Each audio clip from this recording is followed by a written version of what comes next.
En materia, hoy tenemos la última entrega de este tema, reconciliados con el diseño, reconciliados con el diseño. Y anotábamos que cuando la iglesia recupera el diseño, cuando la iglesia vuelve al diseño, a lo que Dios en su corazón planteó para la iglesia, cuando la iglesia se reconcilia con la idea original, ese diseño funciona. Funcionó en el primer siglo, funciona en este siglo y funcionará por los siglos de los siglos. ¿Por qué? Porque ese diseño no es humano, no es un diseño temporal, no, es un diseño eterno. Y una de las consecuencias que la iglesia retorna al diseño es el avance del reino. Es el avance del reino. Cuando la iglesia recupera el diseño, cuando la iglesia se alinea al diseño de Dios, la iglesia se convierte en lo que es. Manifiesta lo que el Señor ha dicho que debemos manifestar, un reino. La iglesia avanza, el evangelio avanza a pesar de toda crisis, a pesar de toda circunstancia. De hecho, decíamos que una de las características del diseño es que funciona aún en tiempo de crisis. Y que si vemos a lo largo de la historia bíblica, ha sido en los momentos de mayor crisis en donde el evangelio ha experimentado un mayor avance. Entonces, necesitamos entender que como iglesia somos un organismo vivo que está llamado a estar no solo en un continuo movimiento, sino en un avance permanente. Y decíamos que no todo movimiento implica un avance, porque pudiéramos estar moviéndonos en círculos, ¿verdad? Cumpliendo solo actividades evangélicas, actividades religiosas y no ver el avance del reino en nuestra ciudad. Y debemos tener evidencias, indicadores que nos permitan reconocer si como evangélicos nos estamos solo moviendo o estamos realmente permitiendo el avance del evangelio en nuestros días. El avance del evangelio tiene evidencias, presenta evidencias. Cuando la vida avanza, la muerte retrocede. Cuando la luz avanza en un territorio, las tinieblas tienen solo una sentencia: caer, retroceder.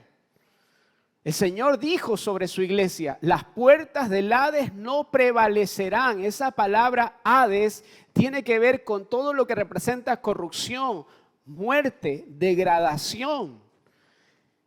Y cuando la iglesia avanza, la corrupción retrocede. Pero si lo que vemos como sociedad es que más bien la corrupción está aumentando, que la muerte está avanzando, que la violencia está creciendo en nuestra ciudad, quiere decir que aunque podemos tener un movimiento evangélico, el reino no está avanzando. Y es por esto que necesitamos recuperar el diseño de Dios para su iglesia, porque ese diseño sirve, funciona. Ese diseño es perfecto. Necesitamos identificar si como iglesia estamos realmente avanzando. Y habíamos propuesto algunas de las evidencias de una iglesia de avanzada. Algunos indicadores que nos permiten identificar el avance de la iglesia. Solamente recordarlos por tiempo, solamente los voy a mencionar. Número 1, la iglesia que avanza es una iglesia que continúa con el ministerio de Jesús. Continúa con el ministerio de Jesús. Número 2, la iglesia que avanza hace las mismas obras que Jesús hizo y aún mayores. ¿Usted es un discípulo de Jesús?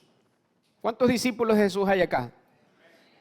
Ok, levánteme ahí su mano si es discípulo de Jesús.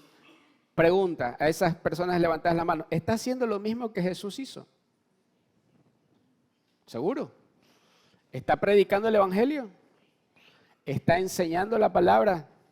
¿Está sanando a los enfermos? ¿Está echando fuera demonios? Porque eso es lo que define a un discípulo. Un discípulo es alguien que manifiesta la vida de su maestro. No es alguien que recibe una cátedra. El discipulado de Jesús no era conforme a la cultura griega. En la cultura griega, alguien tenía una pizarra y entonces todos los alumnos y discípulos veían la clase, la cátedra y se llevaban información. Pero en la cultura en donde se movió el ministerio de Jesús no era ese tipo de discipulado, no. Era el maestro enseñando, el maestro haciendo y los alumnos, los discípulos haciendo exactamente lo mismo.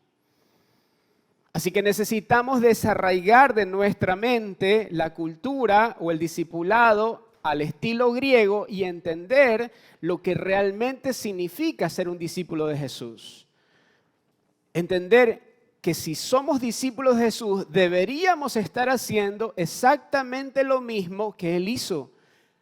Las mismas obras que Él hizo y aún mayores. ¿Por qué? Porque esa vida que habitaba en Jesús ahora ya no solo está contenido en un hombre, ese Espíritu Santo ya no está contenido en un hombre, en un varón judío llamado Jesús, sino que ahora ha sido impartido en la vida de un cuerpo compuesto por millones y millones de miembros. Una iglesia que avanza es una iglesia que hace las mismas obras que Jesús hizo y aún cosas mayores. Pregúntale a la persona que tiene a su lado, ¿estás haciendo lo mismo que Jesús hizo? Si la respuesta es no, la pregunta cae de madura. ¿Y entonces qué estás haciendo? Porque te tengo una noticia, amado hermano. Usted sabe por qué está aquí en esta tierra, solo por una razón, para hacer lo mismo que Jesús hizo. Si no estás haciendo lo mismo que Él hizo, con todo respeto, usted está perdiendo su tiempo y está desperdiciando su vida. Número 3, mejor me salgo de ahí. Número 3. La iglesia que avanza manifiesta el poder de esta vida, el poder de la resurrección, el mismo poder que resucitó a Cristo de entre los muertos. Esa iglesia que avanza manifiesta ese poder, pero no solo en un auditorio, no solo en un escenario, no solo dentro de 4 paredes, sino en todos los ámbitos de la sociedad. Es un poder que debe ser manifestado en la política, en la justicia, en la familia, en todo ámbito de la sociedad. Es una iglesia que avanza. Miren, la iglesia temprana avanzaba de tal manera que hasta tenía una sucursal en la misma casa del emperador romano. Ahí pusieron una célula, una TC. En la misma casa del emperador romano. Todo lo llenaron del evangelio. No solo tenían auditorios llenos de gente, no, todo lo llenaron del evangelio. Esa es una iglesia que avanza, entiende que su labor no es presentar un auditorio lleno de personas, su labor es presentar un mundo lleno del conocimiento de la gloria de Dios.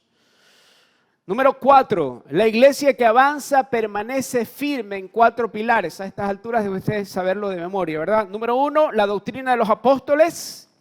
Número 2, la comunión de los unos con los otros. Número 3, el partimiento del pan. Y número 4, la oración. La oración es el motor de la iglesia. La oración no se negocia. Cuando damos consejería a parejas, cuando damos consejería a hermanos, lo primero que preguntamos, o lo primero que salta es, ¿cómo está tu relación? ¿Cómo está tu comunión con el Señor? No, pastor, lo que pasa es que no tengo tiempo, a veces tengo problemas. No, su problema no es el problema, su problema es que usted dejó de orar. Su problema es que dejó de tener comunión con el Señor. Como dice el salmista Arjona, su problema no es el problema. No, es que usted puede verle 10.000 causas a la condición en la que usted se encuentra ahora su vida. No, el único problema es que usted dejó de tener comunión con el Señor. Fin del comunicado. Si usted dejó de orar, si usted dejó de tener comunión con el Señor, toda circunstancia se volverá una tormenta, toda circunstancia se volverá una crisis, toda circunstancia se volverá un problema que no va a poder resolver.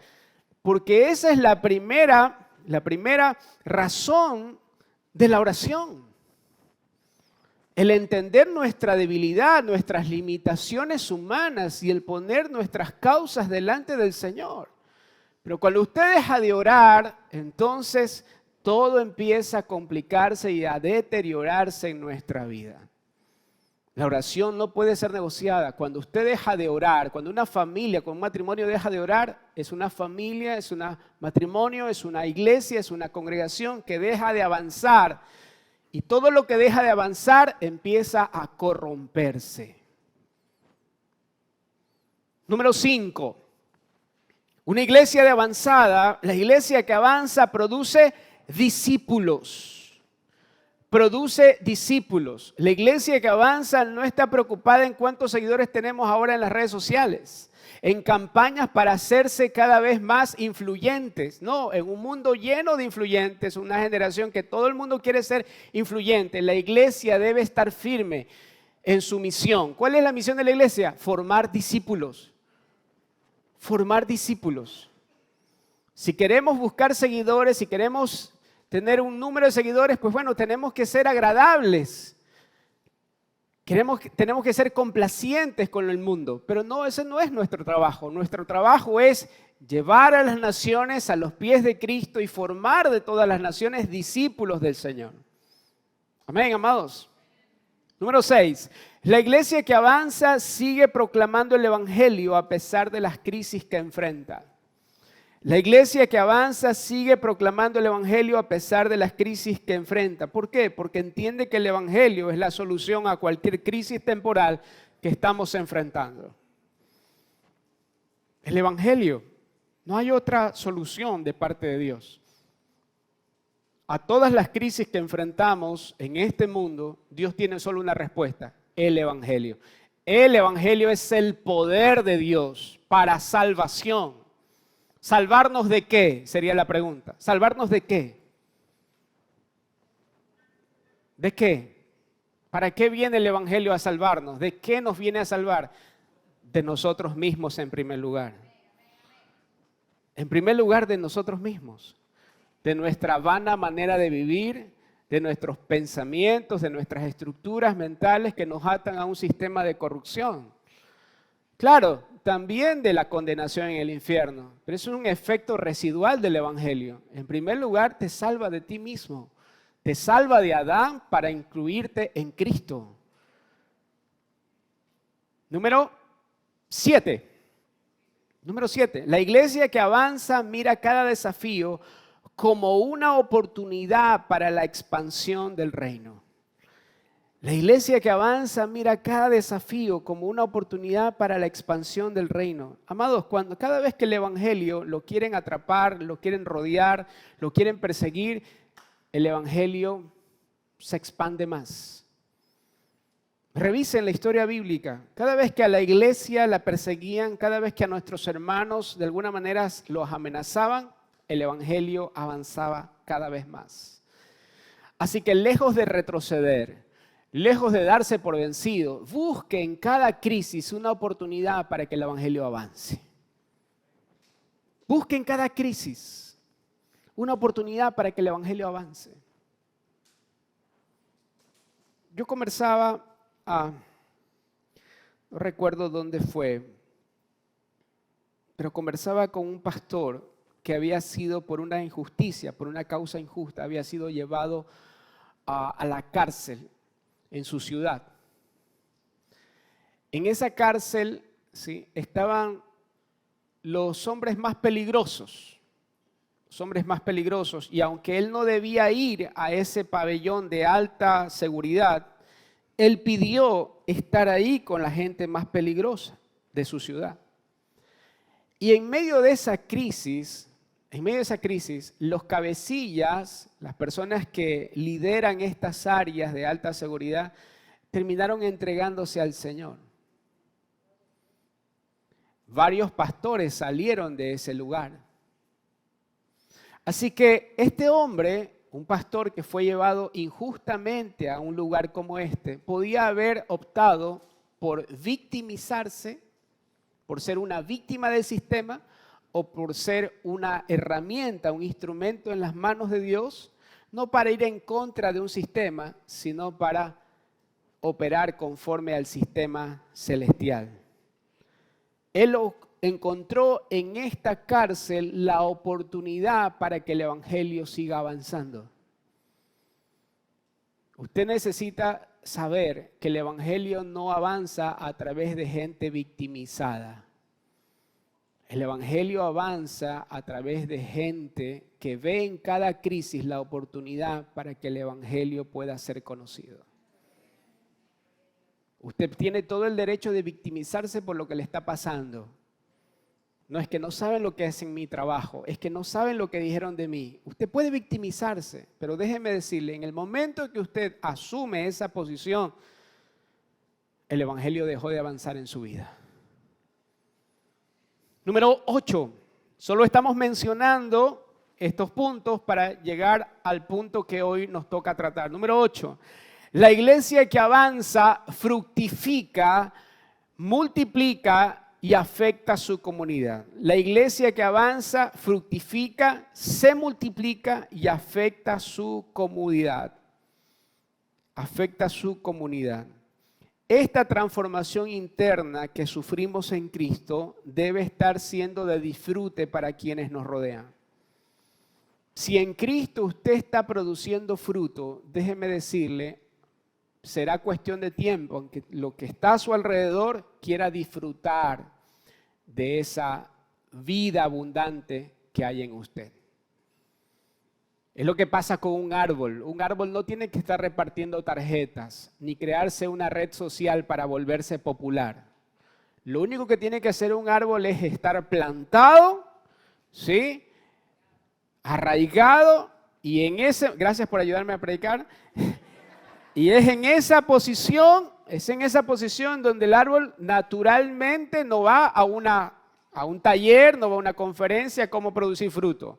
A nosotros nos ocurren tantas cosas, pero no, el árbol sabe muy bien que naturalmente, de manera espontánea, solo por el hecho de permanecer arraigado, dará un fruto que sea agradable. Y entonces, ¿qué hace la gente cuando ve un fruto en la rama de un árbol? Se acerca, porque quiere disfrutar de aquello. Esa es la palabra disfrute, es pelar una fruta para poderla digerir. Así la vida de Cristo debe ser disfrutable a su alrededor. Cuando hay un fruto formado, cuando hay un fruto maduro, ese fruto, el deseado de las naciones, que es Cristo en nosotros, ¿sí?, será apetecible para quienes le rodean. Y te vendrán a buscar. ¿Has visto que la gente cuando ve un árbol ya que está cargado, la gente se sube a la reja, hace todo lo que sea para llegar a alcanzar el fruto? Te vendrán a buscar, dirán, es que hay algo en ti, es que me siento paz. Tal vez no lo podrán explicar en sus palabras. ¿Recuerdan el testimonio que les dimos la semana anterior de este hombre que permaneció casi un año en terapia intensiva, varios meses en terapia intensiva, y que las enfermeras iban a ese lugar porque lo que podían reconocer en esa área es paz?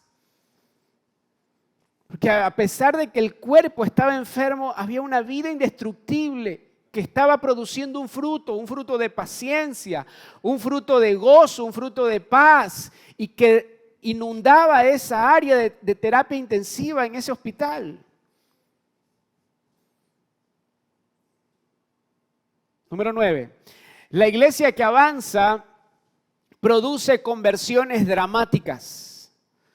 Produce conversiones dramáticas. Y es que avanza a tales ámbitos de la sociedad que hasta los delincuentes, hasta gente que el mundo no daba ni un centavo por ellos, ahora reconocen a Cristo como su Señor y glorifican su nombre. Conversiones dramáticas son conversiones que pueden abrir la puerta de una ciudad al Evangelio. Son conversiones como las de Saulo de Tarso. ¿Quién daría un centavo por Saulo de Tarso como predicador del Evangelio? Si lo que él hacía es perseguir a la iglesia. ¿Quién diría que ese perseguidor de la iglesia, que ese fariseo de fariseos, religioso hasta la médula, será un instrumento en las manos de Dios para llevar el evangelio a todo el mundo conocido en aquel tiempo? ¿Se dan cuenta el impacto que tuvo Saulo de Tarso cuando recibe la vida de Cristo y ahora es el apóstol a los gentiles llamado Pablo? Cuando lo veían nuestros hermanos, sin duda tenían que decir, esto lo hizo el Señor. ¿Cómo es que un fariseo puede convertirse ahora en un apóstol de Jesucristo? ¿Cómo es que alguien que perseguía y asesinaba a nuestros hermanos ahora da su vida por la iglesia? Conversiones dramáticas que pueden abrir ciudades, naciones para el avance del evangelio. No desprecies, amado hermano, no desprecies a ese religioso de tu barrio, no desprecies al delincuente de tu barrio, no desprecies al dealer, al narcotraficante, no lo desprecies, porque cuando el Señor toque la puerta de su corazón y él decida abrirle al Señor, él será un testimonio de la gloria de Dios en todo ese lugar. Aquel que todos conocen como el delincuente, ahora todos lo conocerán como una obra que el Señor hizo en su vida. Una conversión dramática es la conversión de la samaritana. No había en Samaria una reputación peor que la de la mujer samaritana. 5 maridos. Y ahora vive con uno que no es su marido. En una iglesia evangélica seguramente no lo hubiésemos dejado entrar. Servir. Se escandalizarían muchos. Yo no iría a esa reunión. Samaritana sirviendo. Y Jesús, cuando se encontró con la samaritana, no la desechó, no la discriminó, le dio una palabra de gracia que transformó, que impactó de tal manera su vida, que ese fue el instrumento que el Señor usó para predicarle el evangelio a toda Samaria. No desprecies, amado hermano, por su pasado a la gente. No entres en un papel que ni el mismo Dios interpreta. A ti no te fue dado el evangelio para condenar al mundo, sino para salvarlo en Cristo. Cristo murió por esa persona. Y nuestro trabajo no es condenar aquello que el Señor ha decidido salvar, sino es anunciarle su salvación. Amén. No desprecies a ese gadareno. Pastor Sergio, ¿hubieses pasado por Gadara? Creo que hubiésemos pasado por Gadara, pero tal vez hubiésemos salido corriendo de ahí. Este hombre, 10 legiones tenía, 10 legiones de demonios. Sin embargo, cuando Jesús se encontró con él y luego de liberarlo, le encomienda el evangelismo de 10 ciudades. Ve y predícale a todo Decápolis lo que Dios ha hecho contigo. ¿Saben lo que veían cuando en estas ciudades el gadareno iba caminando y hablándole del Señor a la gente? Veían en su vida algo que solo Dios pudo hacer. Algo que solo Dios pudo hacer. Si lo vi con cadenas, lo vi desnudo, vi que vivía en cárceles, en sepulturas, y ahora lo vemos vestido, libre y glorificando a Dios. ¿Habrá un instrumento que tenga un mayor impacto publicitario del reino de los cielos que en la vida de esos hombres?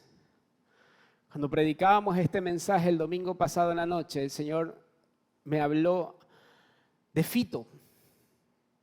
¿Has orado por Fito? ¿Has orado por los choneros? ¿Te imaginas que aquellos hombres que el mundo los da por desechables, que son un dolor de cabeza y lo son para la sociedad? ¿Has pensado lo que en Cristo podrían lograr? Que un hombre con esa reputación un día pueda decir delante de su gente, Cristo cambió mi vida. Ora por Fito. Oremos por él. Oremos por ellos.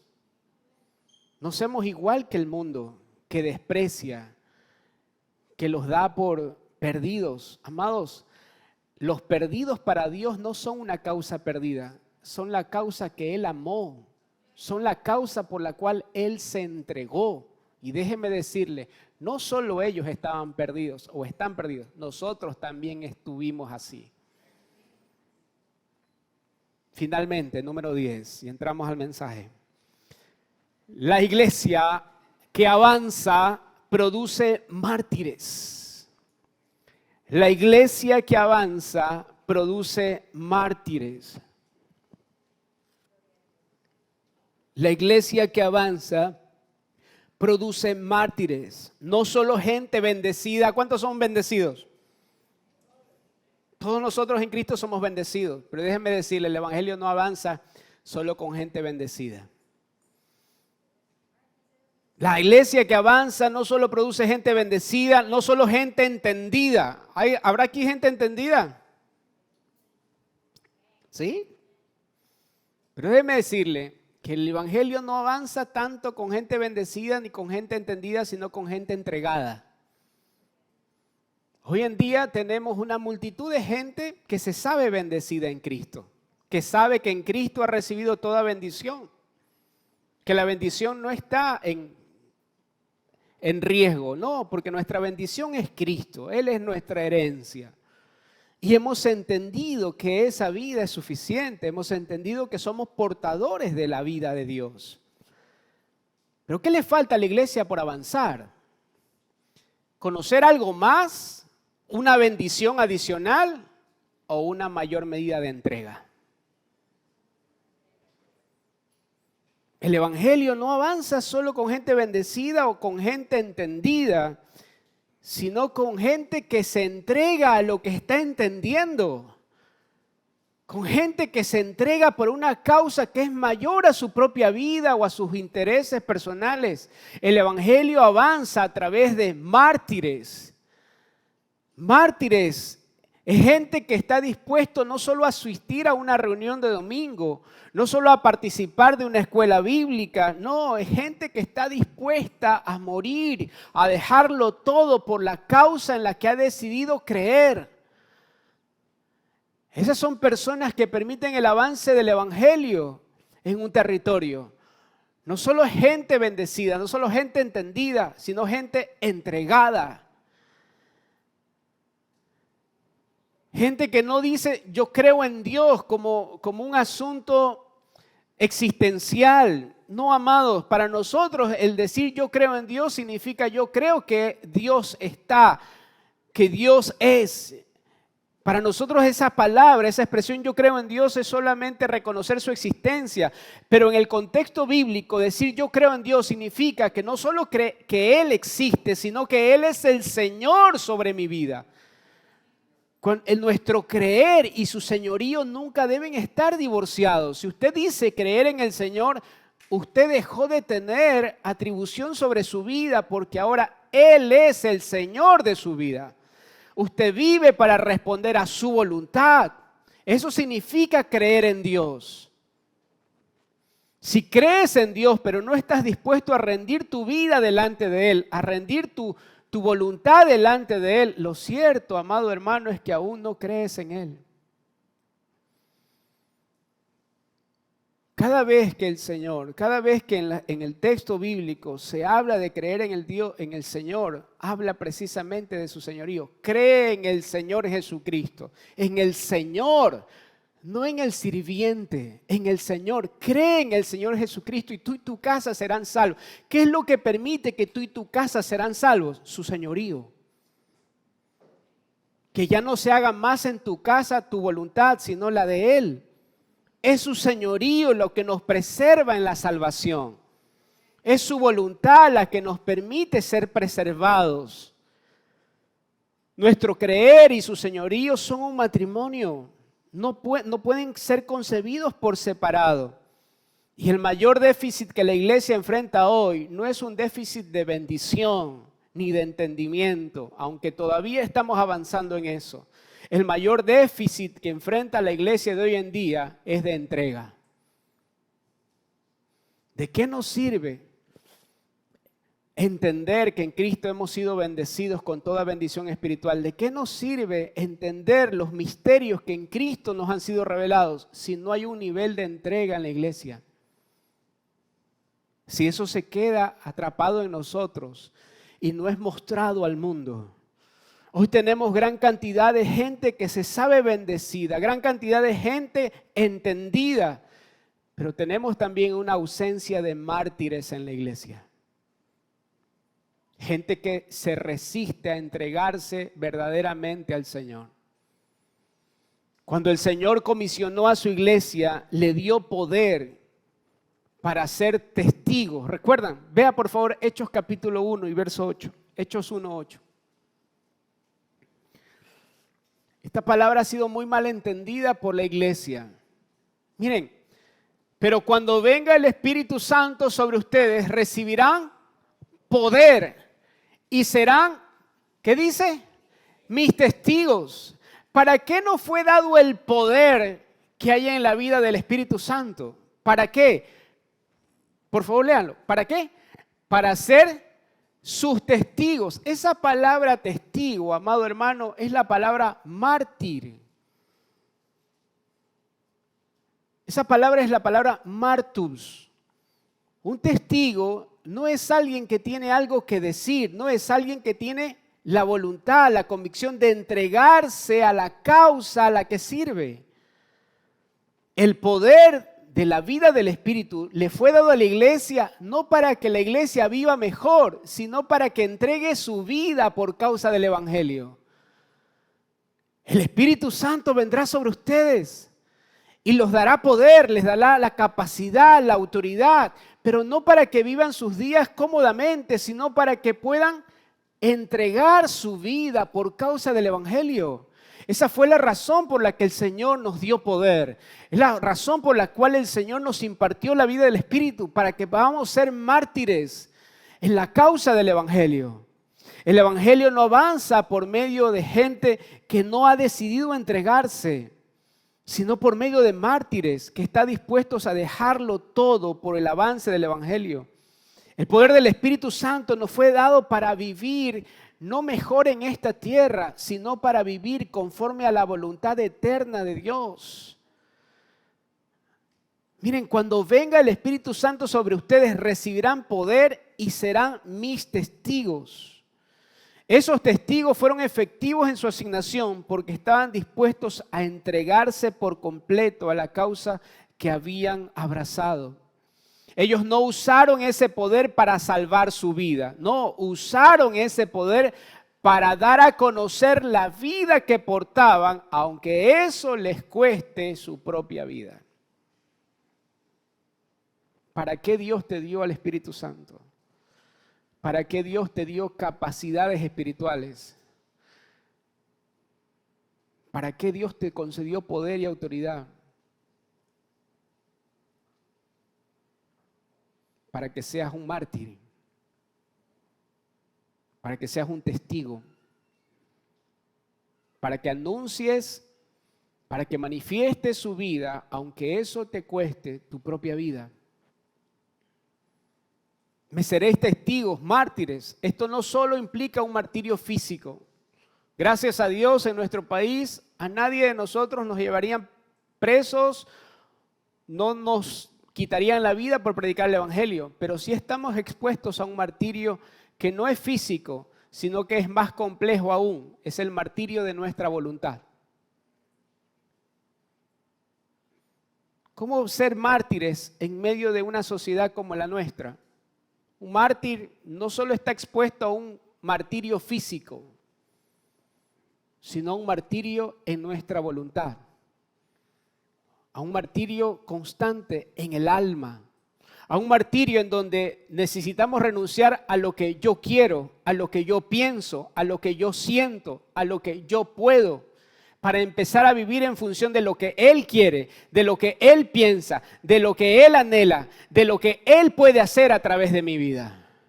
Mártires,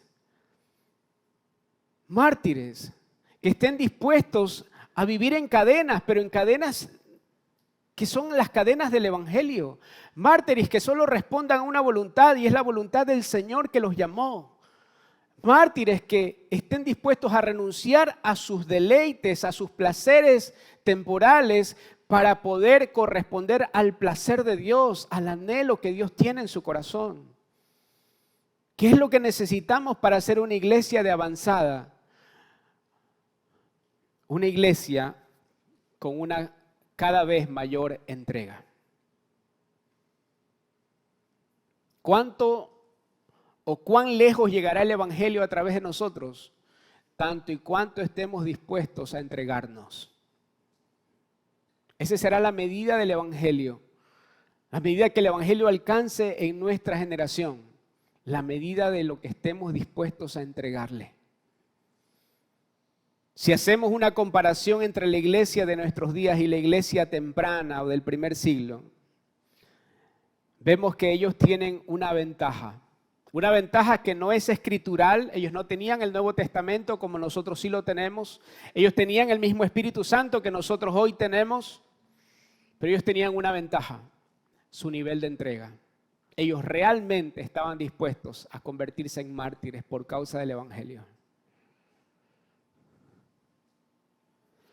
Realmente estaban dispuestos a entregar su vida por causa del Evangelio. Amados, el Evangelio no es pare de sufrir. El Evangelio no consiste en que no experimentaremos quebrantos o tribulaciones. No, el Evangelio consiste en que a pesar de los quebrantos y tribulaciones, nada podrá separarnos del amor de Dios que es en Cristo Jesús. Nada puede separarnos de Él. Miren lo que dice Romanos 8:35, por favor. Romanos 8:35. ¿Quién nos separará del amor de Cristo? ¿Tribulación o angustia? ¿O persecución o hambre? ¿O desnudez? ¿O peligro? ¿O espada? Como está escrito, por causa de ti somos muertos todo el tiempo. Somos contados como ovejas de matadero. La tribulación, la angustia, la persecución, hambre, desnudez o peligro, muchas tribulaciones, todas estas cosas estaban experimentando nuestros hermanos en el primer siglo. Eran perseguidos por causa de la fe. Pero muchos de ellos fueron mártires, fueron martirizados por su fe en Cristo, pero no renunciaron a la fe en el Señor. Hoy cuando damos testimonio de lo que el Señor ha hecho en nuestra vida, ese testimonio siempre tiene que ver con una sanidad, con librarnos de una crisis. Pero ¿qué hay del testimonio? ¿Sí? Que nos lleva a experimentar crisis para que su nombre sea exaltado. Hoy no pasaríamos adelante a dar un testimonio. El Señor me llevó a una prisión. El Señor me permitió vivir una situación de tribulación. No estamos acostumbrados a ese tipo de testimonios. Pero miren el testimonio que da el apóstol Pablo. Miren lo que dice. 2 Corintios 11:23. 2 Corintios 11:23. ¿Son ustedes servidores de Cristo? Qué locura, dice Pablo. Yo lo soy más que ellos. He trabajado más arduamente que ellos. He sido encarcelado más veces que ellos. He recibido los azotes más severos. He estado en peligro de muerte repetidas veces. Creo que no lo van a poder leer ahí. Verso 24. 5 veces recibí de los judíos los 39 azotes. ¿Sabe por qué 39 y no 40? Porque Pablo no osó en comparar su martirio con el martirio que sufrió Jesucristo. Él experimentó 40 azotes. Y cada vez que Pablo era sometido al azote romano, es lo que pedía, al igual que Pedro, no ser comparado con él. 5 veces. ¿Dónde me quedé? 25.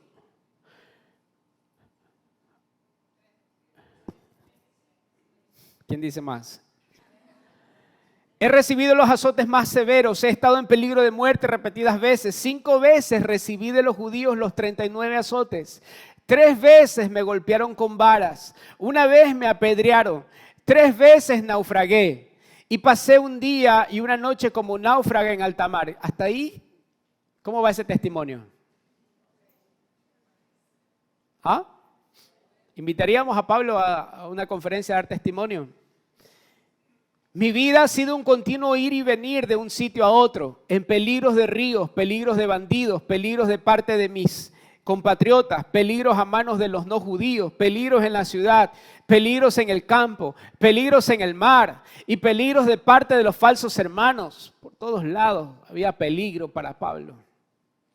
He pasado muchos trabajos y fatigas, muchas veces me he quedado sin dormir, he sufrido hambre, he sufrido sed, muchas veces me he quedado en ayunas y he sufrido frío y desnudez. Y como si fuera poco, cada día pesa sobre mí la preocupación por todas las iglesias.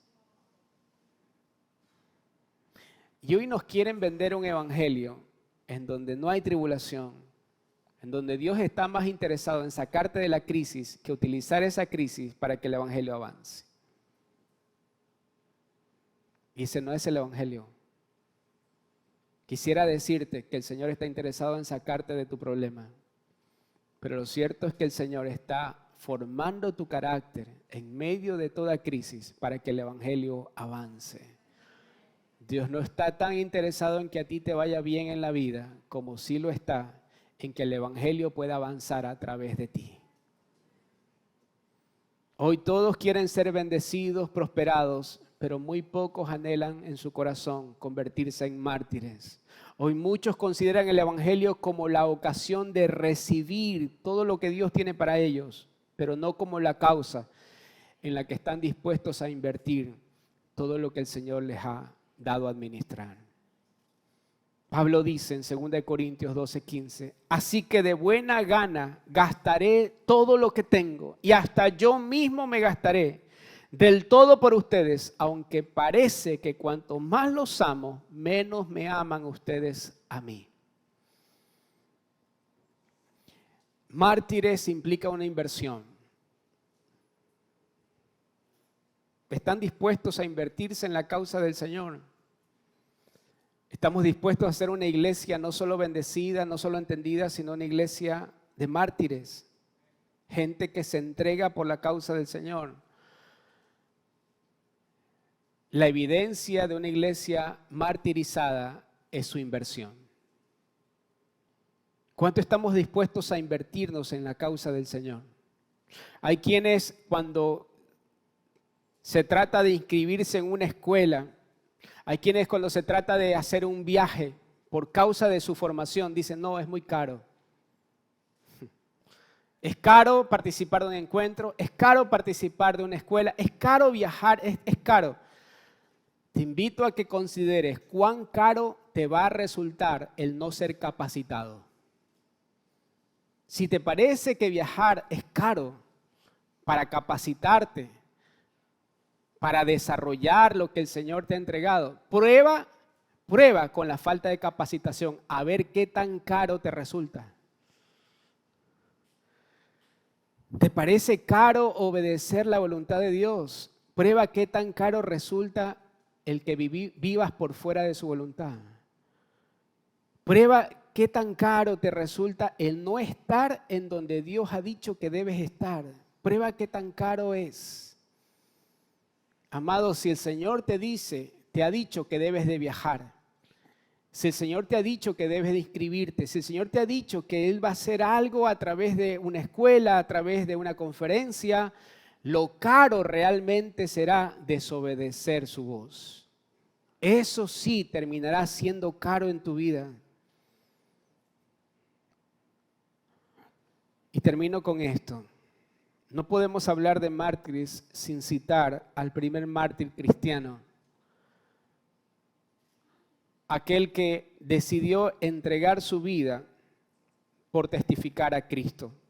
Veamos por favor Hechos capítulo 7. Vamos a terminar con este texto. Hechos capítulo 7, verso 51. Esteban, nuestro hermano, estaba delante de una multitud que anhelaban, que deseaban que él diga algo, que él dé un paso en falso para poder apedrearlo, para poder ajusticiarlo. Y miren qué palabras utiliza Esteban para posicionar el evangelio delante de ellos. para que ellos puedan entender que a quien habían crucificado no era nada más y nada menos que el Hijo de Dios. Y aunque en medio de esa multitud había gente que lo único que querían era apedrearlo, había entre ellos también un hombre llamado Saulo de Tarso, cuya conversión está íntimamente ligada al martirio que sufrió este hombre llamado Esteban. Cuando usted lee la conversión de Saulo, ese anhelo de encontrarse con el Señor que había en su corazón empezó a avivarse a través del testimonio, a través del martirio que sufrió este hombre llamado Esteban. Miren lo que dice Hechos capítulo 7, verso 51. Esteban hablándole a esa multitud de personas: tercos, duros de corazón y torpes de oídos. Ustedes son iguales que sus antepasados, siempre resisten al Espíritu Santo. ¿Al cual de los profetas no persiguieron sus antepasados? Ellos mataron a los que de antemano anunciaron la venida del justo y ahora a este lo han traicionado y lo han asesinado. Ustedes que recibieron la ley promulgada por medio de ángeles y no lo han obedecido. Oyendo estas cosas, se enfurecían en sus corazones y crujían los dientes contra él. Pero Esteban, lleno del Espíritu Santo y puestos los ojos en el cielo, vio la gloria de Dios. Esta es una característica de un mártir. Aunque su cuerpo está expuesto a las crisis temporales, su mirada permanece fija en el cielo. Puestos los ojos en el cielo, vio la gloria de Dios y a Jesús que estaba a la diestra de Dios y dijo: he aquí, veo los cielos abiertos. He aquí, veo los cielos abiertos. Necesitamos redefinir lo que es cielos abiertos. Porque para la religión cielos abiertos significa provisión natural, significa un aumento en el salario, significa una promoción en mi trabajo. Pero cielos abiertos quiere decir una sola cosa, amado hermano: que la voluntad del Señor se está expresando en la tierra, que el reino de Dios está siendo manifestado en esta tierra. Entonces, dice Esteban, y dijo: he aquí veo los cielos abiertos y al Hijo del Hombre que está a la diestra de Dios. Entonces ellos, dando grandes voces, se taparon los oídos y todos a una se abalanzaron sobre él, lo sacaron a empellones fuera de la ciudad y comenzaron a apedrearlo. Los acusadores se encargaron sus mantos a un joven llamado Saulo. Este texto no está para rellenar. La conversión de Saulo no se dio solo en el camino a Damasco, sino cuando él pudo ver a un mártir, a alguien que estaba dispuesto a morir por una causa. Mientras lo apedreaban, Esteban oraba. Señor Jesús, decía, recibe mi espíritu. Y luego cayó de rodillas y gritó: Señor, no les tomes en cuenta este pecado. Y cuando hubo dicho esto, murió. A partir de la muerte de este primer mártir, la iglesia salió de Jerusalén y el evangelio empezó a llenar toda Judea, toda Samaria, y llegó hasta lo último del mundo conocido en aquel entonces. Hoy, en donde los indicadores del avance de la iglesia son los números, es la cantidad de gente que podemos reunir en un auditorio como este. Vemos que el indicador del avance de la iglesia en la iglesia temprana no eran las multitudes, sino al menos uno que esté dispuesto a morir por causa del evangelio.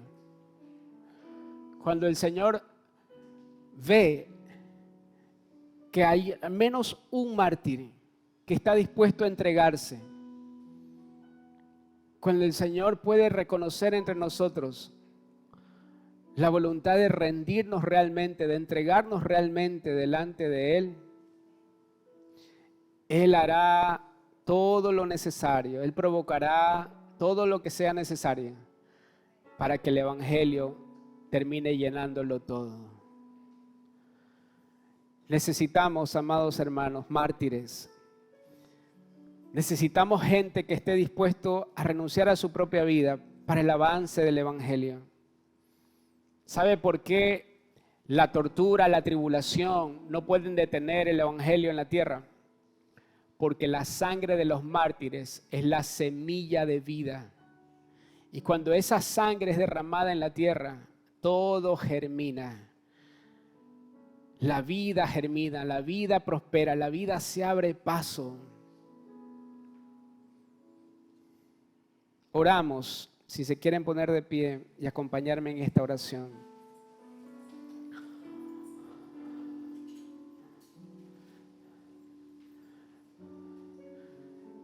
Oramos por una iglesia bendecida.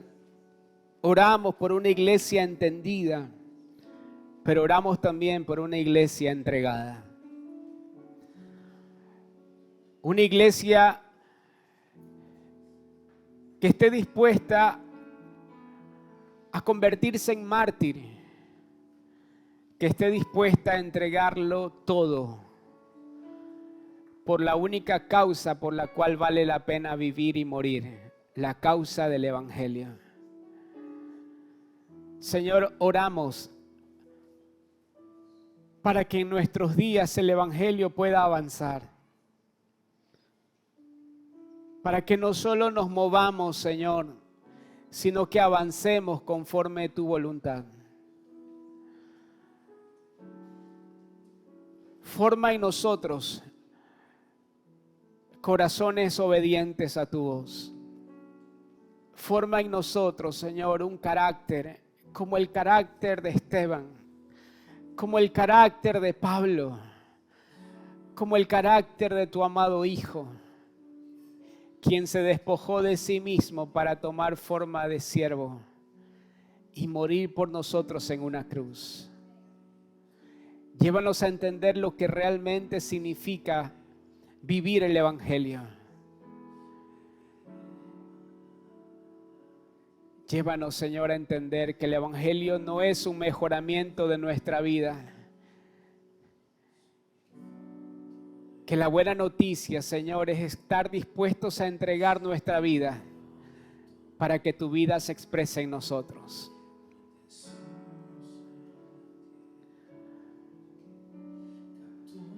Guárdanos, Señor.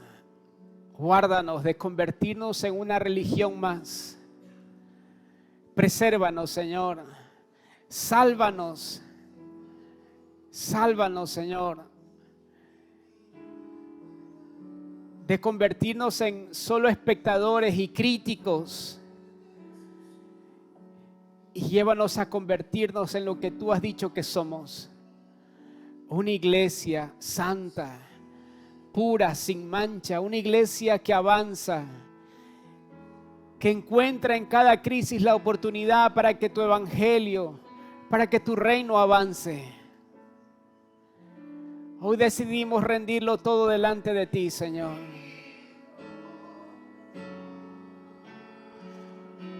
Que no solo sea la letra de una canción, que sea, Señor, la expresión fiel de nuestro corazón.